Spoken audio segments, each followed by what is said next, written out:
பிரிட்டனுடைய உள்துறை அமைச்சகம் ரகசியமாக ஒரு ஆய்வறிக்கையை தயார் செய்திருக்கிறார்கள்.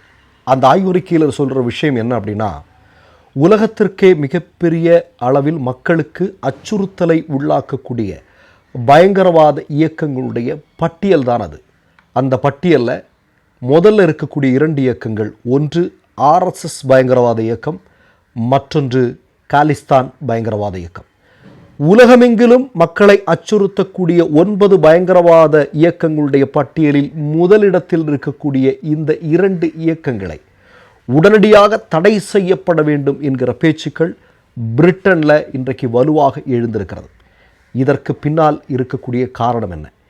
ஏன் பிரிட்டன் இப்படி ஒரு முடிவுக்கு வந்திருக்கிறது? அப்படி என்றால் ஆர்எஸ்எஸ் என்று சொல்லக்கூடிய இயக்கத்தினுடைய நாட்கள் உலகத்திலிருந்தே எண்ணப்பட்டு கொண்டிருக்கின்றன என்பதுதான் உண்மை. மா நேச்சுரல்ஸ் வழங்கும் மிஸ்டர் பர்ஃபெக்ட் மென் வெல்னஸ். திருமணம் ஆகக்கூடிய அனைத்து ஆண்களின் இல்லற பிரச்சனைக்கும் ஒரே தீர்வு. வணக்கம். 2022 வருடம் பிரிட்டனில் இருக்கக்கூடிய லைசெஸ்டர் அப்படின்னு சொல்லக்கூடிய பகுதியில் திடீரென்று ஒரு மிகப்பெரிய கலவரம் வெடிக்கிறது. அங்கு இருக்கக்கூடிய சங்க பரிவாரங்கள் அங்கு இருக்கக்கூடிய முஸ்லீம் மக்களுக்கு எதிராக ஒரு மிகப்பெரிய திட்டமிட்ட கலவரத்தை உருவாக்குகிறார்கள். பிரிட்டனில் இந்த மாதிரி மதங்களுக்கு இடையிலான கலவரம் என்பது வரலாற்றில் முதல் முறையாக பதிவு செய்யப்படுகிறது. அங்கே அப்படி கிடையாது, வேறு விதமான பிரச்சனைகள் எல்லாம் உண்டு. ஆனால் முதலாக ஒரு மிகப்பெரிய கலவரத்தை சங்க பரிவாரங்கள் அங்கிருக்கக்கூடிய முஸ்லீம்களுக்கு எதிராக கட்டவிழ்த்து விடுகிறார்கள்.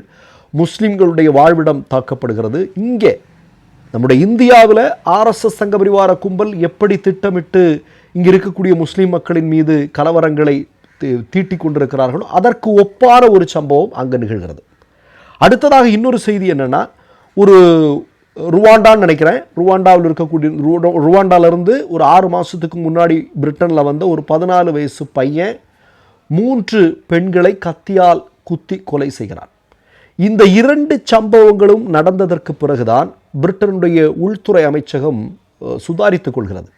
பிரிட்டன் மிகப்பெரிய ஆபத்தில் இருக்குது, இங்கே மிகப்பெரிய சிக்கல் இருக்குது அப்படின்னு சொல்லிட்டு ஒரு மிகப்பெரிய ஆய்வறிக்கையை அவர்கள் மேற்கொள்ள தயாராகிறார்கள். ஒரு மிகப்பெரிய ஆராய்ச்சி நடத்த முடிவு செய்கிறார்கள். குறிப்பாக நீங்கள் பார்த்தீங்கன்னா 2022 லைசெஸ்டரில் சங்க பரிவாரங்கள் முஸ்லீம் மக்களுக்கு எதிராக நடத்திய மிகப்பெரிய கலவரத்திற்கு பிறகுதான் அவர்கள் கொஞ்சம் உஷாராகிறாங்க. இப்போ என்ன பண்ணுறாங்க அப்படின்னு நீங்கள் பார்த்தீங்க அப்படின்னா, இதில் யாரெல்லாம் இந்த கலவரங்களுக்கு சங்கிகளாக மாறக்கூடியவர்கள் யாராக இருக்கிறாங்க, இந்த இந்துத்துவ பயங்கரவாதிகளாக மாறக்கூடியவர்கள் யாராக இருக்காங்க, இல்லைன்னா இந்த 9 பயங்கரவாத பட்டியல் இருக்கு இல்லையா, பயங்கரவாத இயக்கங்களுடைய பட்டியல், இதில் எந்த மாதிரியான நபர்களை எல்லாம் இந்த வலதுசாரிகள் உள்ளே கொண்டு வர்றாங்க, எப்படி ஒரு ஈர்ப்பு இந்த இயக்கங்களின் மீது இளைஞர்களுக்கு வருகிறது அப்படிங்கிறத அவங்க ஆராய்ச்சி செய்ய தொடங்குறாங்க. அதனுடைய அடிப்படையில் நீங்கள் பார்த்தீங்க அப்படின்னா, இன்றைக்கி உலகம் முழுவதுமே மிகப்பெரிய வேலையில்லா திண்டாட்டம் இருக்குது, உங்களுக்கு நல்லா தெரியும். அதே மாதிரி திடீரென்று பணக்காரன் ஆகணும் அப்படிங்கிற விஷயம். இப்போ இதெல்லாம் சேர்ந்து என்னென்னா, இன்றைக்கு இருக்கக்கூடிய இளைஞர்கள் மத்தியில் பெண்கள் அப்படிங்கிற விஷயம், இப்போ பெண்களை அட்ராக்ட் பண்ணுறது, இப்போ பெண்கள்னால் வேலையை எதிர்பார்ப்பாங்க, ஒரு தரமான வாழ்க்கை வேணும்னு எதிர்பார்ப்பாங்க. இதெல்லாம் இன்றைக்கு இளைஞர்களுக்கு இல்லாமல் இருக்கிறது. அப்படிப்பட்ட இளைஞர்கள் பெருமளவில் அதிகரித்து வருகிறார்கள். இவர்கள் சமூக ஊடகங்களை பயன்படுத்தி மிகப்பெரிய தவறானவர்களாக மாறிக்கொண்டிருக்கிறார்கள். இப்படிப்பட்ட நபர்களை வலைவீசி பிடித்து கொண்டிருக்கிறது இந்த பயங்கரவாத இயக்கங்கள் அப்படிங்கிறதா அதில் அவர்களுக்கு கிடைத்திருக்கக்கூடிய அதிர்ச்சிகரமான தகவல். சரியா? இப்போ நீங்கள் பார்க்க வேண்டியதுக்கு அடுத்தது இன்னொரு செய்திக்கு போகிறாங்க. அவங்க என்னென்னா, இந்தியாவில் ஆர்எஸ்எஸ் என்று சொல்லக்கூடிய இயக்கம் எப்படி செயல்பட்டு கொண்டிருக்கிறது உங்களுக்கெல்லாம் நல்லா தெரியும். இங்கு இருக்கக்கூடிய மசூதிகளை இடித்து தரைமட்டமாக்குவது, அதே மாதிரி இங்கு இருக்கக்கூடிய முஸ்லீம்களை மிகப்பெரிய அளவில் வன்முறைக்குள்ளாக்குவது, இங்கு இருக்கக்கூடிய சிறுபான்மை சமூகத்தை சார்ந்தவர்களின் மீது தாக்குதல் தொடுப்பது, கிராமங்களில் எப்படி கலவரங்களை திட்டமிட்டு நடத்துகிறார்கள். இது போன்ற ஒரு மிகப்பெரிய ஆராய்ச்சியை இந்த பிரிட்டனுடைய உள்துறை அமைச்சகம் தயார் செய்திருக்கிறார்கள்.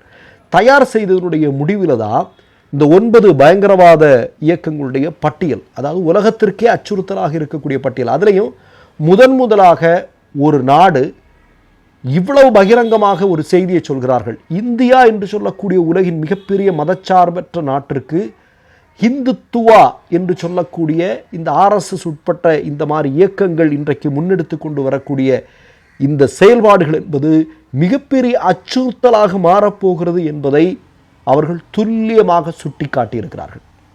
அப்போ இன்றைக்கி விவாதம் வர ஆரம்பிச்சு. ஏற்கனவே தெரியும், அமெரிக்காவில் ஆர்எஸ்எஸ்ஸை தடை செய்யப்பட வேண்டும் என்கிற ஒரு மிகப்பெரிய அளவிலான ஒரு ஒரு ஒரு பேச்சு நடந்துட்டுருக்கு.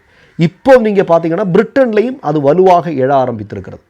ஆர்எஸ்எஸ் மாதிரியான இந்துத்துவ பயங்கரவாத இயக்கங்கள் ஒரு நாட்டுக்கே மிகப்பெரிய அச்சுறுத்தல், அதை வளரவிடக்கூடாது, அது உடனடியாக தடை செய்யப்பட வேண்டும் அப்படிங்கிற ஒரு வலுவான விவாதங்கள் இன்றைக்கு பிரிட்டனில் நடந்துட்டுருக்கு. குறிப்பாக நீங்கள் பார்த்தீங்கன்னா ஆர்எஸ்எஸ் சங்க பரிவார கும்பல் இன்றைக்கு இந்தியாவில் கிறிஸ்தவர்களுக்கு எதிராக, முஸ்லீம்களுக்கு எதிராக, நமக்கெல்லாம் முன்னாடி இருக்குது மணிப்பூரெல்லாம். மணிப்பூரில் எத்தனை தேவாலயங்கள் எரிக்கப்பட்டன இல்லையா?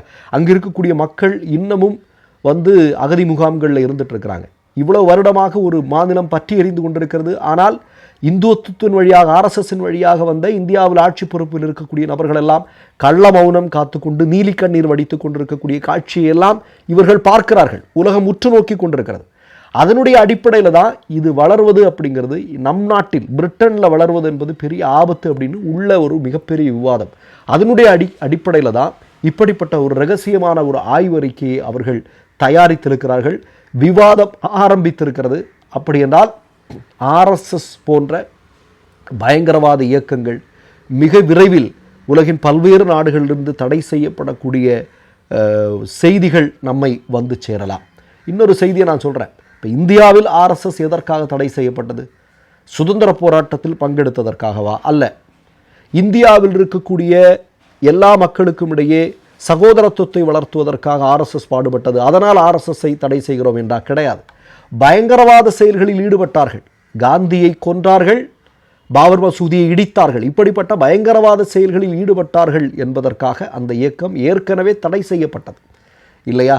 ஏதோ புண்ணியங்கள் பண்ணி தடை செய்யப்பட்ட இயக்கம் அல்ல. மாறாக மனிதகுலத்திற்கு எதிராக, மனிதர்களுக்கு எதிரான, மனித ஒற்றுமைகளுக்கு எதிரான செயல்களை செய்தவர்கள் அப்படிங்கிறதுக்காக தடை செய்யப்பட்ட இயக்கம் தான் ஆர்எஸ்எஸ்.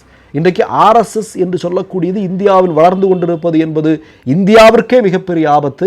அது எங்கள் நாட்டிலும் வளர்வது என்பது மிகப்பெரிய ஆபத்திற்கான அறிகுறி என்பதை பிரிட்டனுடைய உள்துறை அமைச்சகம் இன்றைக்கு ஆய்வறிக்கையாக வெளியிட்டிருப்பது என்பது நிச்சயமாக ஒரு மிக முக்கியமான செய்தி. நாம் என்ன செய்ய போகிறோம் என்பதுதான் நம்மிடம் இருக்கக்கூடிய, நம்ம முன்னாடி இருக்கக்கூடிய ஒரு கேள்வி. மற்றொரு நிகழ்வில் சந்திப்போம். நன்றி, வணக்கம். மை நேம் இஸ் ரெட் சேனலை சப்ஸ்கிரைப் பண்ணிக்கோங்க. அதுக்கப்புறமா பக்கத்தில் இருக்கிற ஜாயின் பட்டனை கிளிக் பண்ணீங்கன்னா ஒரு நியூ பேஜ் ஒன்று ஓப்பன் ஆகும். அதுலேயும் ஜாயின் பட்டனே கிளிக் பண்ணிக்கோங்க. அதில் பார்த்தீங்கன்னா credit card, debit card options இருக்கு. இதில் உங்களுக்கு விசா, மாஸ்டர் கார்டு, ரிப்பே அப்படின்னு 3 ஆப்ஷன்ஸ் கொடுத்துருக்காங்க. அதில் நீங்கள் எந்த கார்டு சூஸ் பண்ணுறீங்களோ அந்த கார்டோட நம்பர் என்டர் பண்ணிக்கோங்க. அப்புறமா கார்டோட வேலிடிட்டி மந்த் அண்ட் இயரை டைப் பண்ணிக்கோங்க. அடுத்தபடியா உங்க கார்டோட பின்னால சிவிசி கோடுன்னு சொல்லிட்டு 3 நம்பர்ஸ் கொடுத்துருப்பாங்க. அந்த நம்பரை இதில் என்டர் பண்ணிக்கோங்க. அப்புறமா அட்ரஸ் அண்ட் இன்ஃபர்மேஷன் என்டர் பண்ணிட்டு பைங்கிற பட்டனை கிளிக் பண்ணிக்கோங்க. ஒருவேளை உங்க கார்டு நம்பர் இன்வாலிட்னு காமிச்சிச்சுன்னா உங்க கார்டுல இன்டர்நேஷனல் யூசேஜை எனேபிள் பண்ணுங்க.